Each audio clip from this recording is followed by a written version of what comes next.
In the beginning, God created the heavens and the earth, along with all the living creatures that inhabit this living planet. And then, as a grand finale, his opus magnum, God created the human race. He created them in his image. But in time, the human race, which has the freedom to choose as God chooses, became a rebel race. But God is love.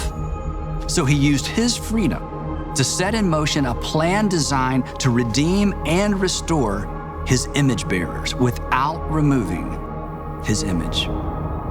God's plan began with a man, Abraham, whose family would eventually become an entire nation. And God promised Abraham that through his descendants, God would eventually send a Savior to address once and for all the source and the consequences of sin in the world. But when?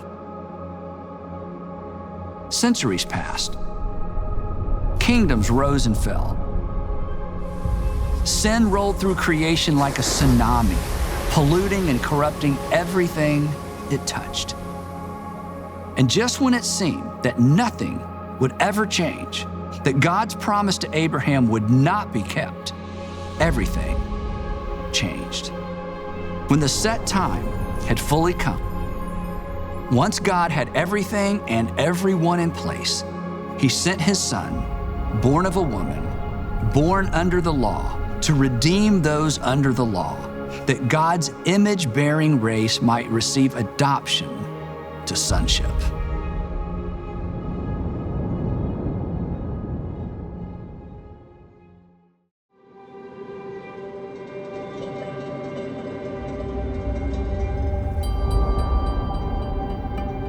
Now, this is how the birth of Jesus, the Messiah, finally came about.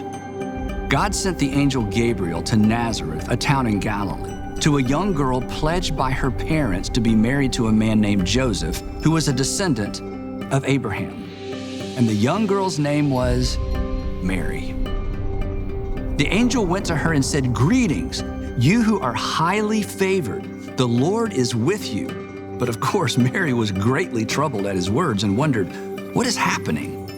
Is this even happening? Am I dreaming?" But the angel smiled and said to her, "Mary, do not be afraid.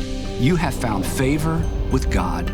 The promise you and your people have longed to see fulfilled is being fulfilled through you. You will conceive and give birth to a son, and you are to call him Jesus, and he will be the great one, and he will be called the Son of the Most High."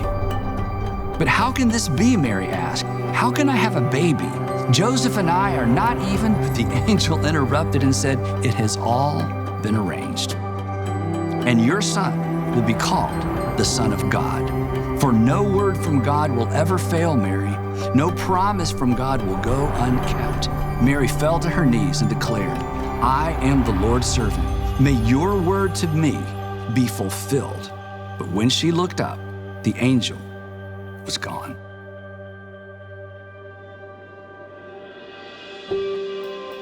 And just as the angel had said, a baby began to grow in Mary's womb, and she was both amazed and terrified.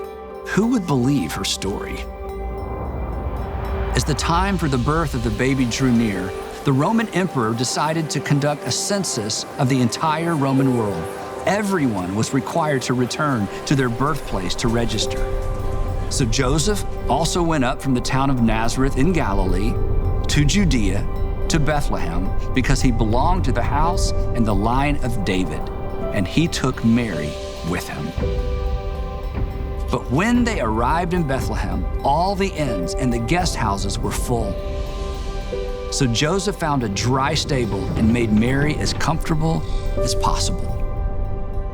And while they were there, the time came for the baby to be born, and she gave birth to her firstborn, a son, and she wrapped him in cloths, but she placed him in a manger.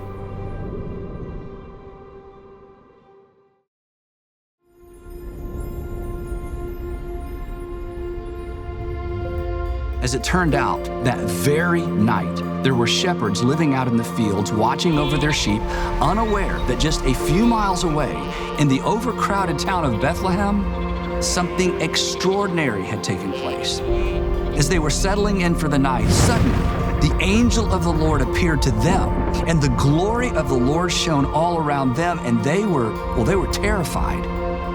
But the angel said to them, "Do not be afraid. I bring you good news, the good news your people have been waiting on since the days of Abraham. Today, in the town of David, a Savior has been born to you, and he is the Messiah, the Lord. But don't go in search of a king. Look for a baby, wrapped in cloths and lying in a manger." So they hurried off and they found Mary and Joseph, and sure enough, a baby who was in fact lying in a manger. And when they had seen him, they spread the word concerning what had been told them about this child. And all who heard it, everyone who heard it, they were amazed at what the shepherds said to them. Amazed and hopeful. They were hopeful because God was once again on the move. He had not forgotten his promise. God had become flesh and had moved in with the rebel race he came to save.